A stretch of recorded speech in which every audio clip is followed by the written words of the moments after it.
welcome to SEDES English. My name is Eric. Today we'll be learning clauses of concession. Clauses of concession is put two ideas that don't match together. And again, this is when you have two ideas that don't go together. So common words for clauses of concession would be words like although, even though, and though. There are more, we'll get into that in a second. So these are the most common words you would use. Although, even though, and though. This will be the very first, the most common, second most common, and third most common. So an example of this, of two sentences that don't go together, let's write two of them. So first we'll use although. So two sentences, well, the first one would be Eric did not study. Eric passed his exam. So this first sentence, Eric did not study. Usually when you don't study for something, you don't do well or you don't pass an exam. But this sentence says, I passed my exam. So those sentences don't match. So because these two sentences don't match and we want to put them together, we would use a clause of concession. So we'll use although. Although Eric did not study,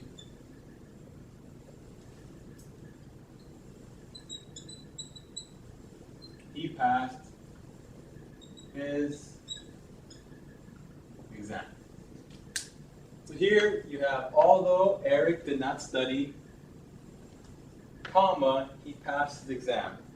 So this right here is very important whenever you're writing with clauses of concession. You need to have a comma in between the two statements, Eric did not study, Eric passed his exam, to separate the two clauses that you have here. You can also change although with even though and though as well. Not always, but it's very, very common to do so. So here we have, let's go ahead and replace although with even though. So even though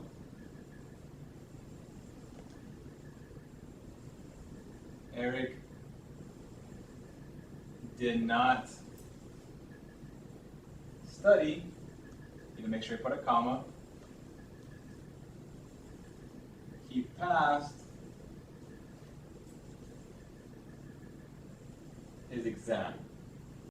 So here, all we did was replace although with even though, and it means the same thing. Even though Eric did not study, he passed his exam. And you can also similarly put though as well. Though Eric did not study, he passed his exam.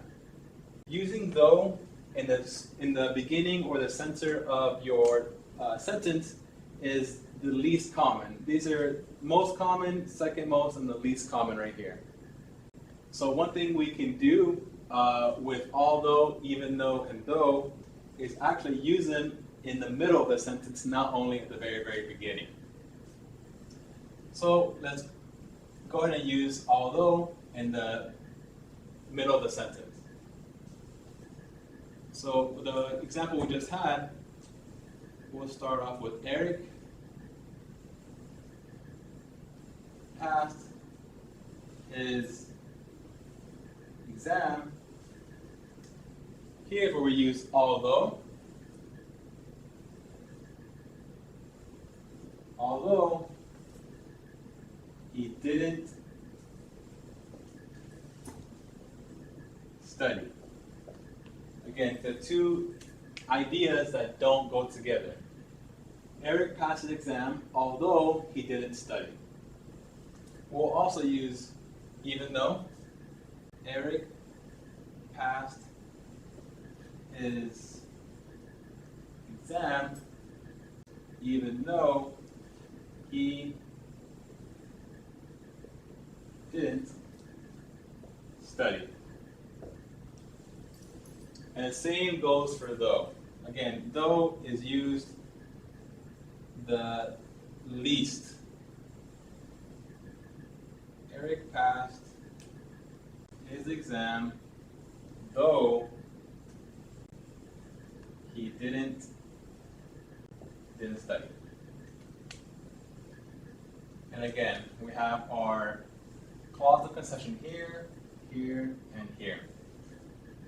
If you notice, there are no commas in these like how there were at the beginning.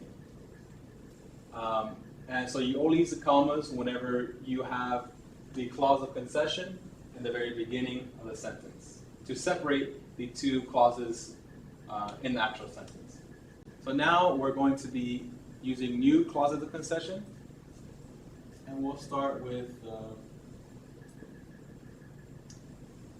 however, also but, while, even if. So, however, let's write two sentences that don't go together. First one, Claudia is small. She is very, very strong. Usually, someone that is small is not very strong. So now we're going to put these two sentences together. Claudia is small. However, she is very strong. So now we have this one. Let's now use but with the same two sentences. Claudia is small, but she is very strong. Claudia is small, but she is very strong. So we can do the same with while. So we'll start off with while Claudia is small, comma, she is very strong. Also the same with even if. Even if Claudia is small, she is very, very strong. So again, you use clauses of concession when you want to put two sentences or clauses that don't match or don't go together into one sentence, and use words like however, but, while, even if, although, though. So again, clauses of concessions are used when you want to put two sentences that don't go together, two clauses that don't go together into one sentence with words like however, but, while, even if, although, even though, and though. Hopefully this helps you learn how to use clauses of concessions in your sentences. If you have a question, please contact us or leave a comment below. Thank you so much for listening, and hope to see you soon in class.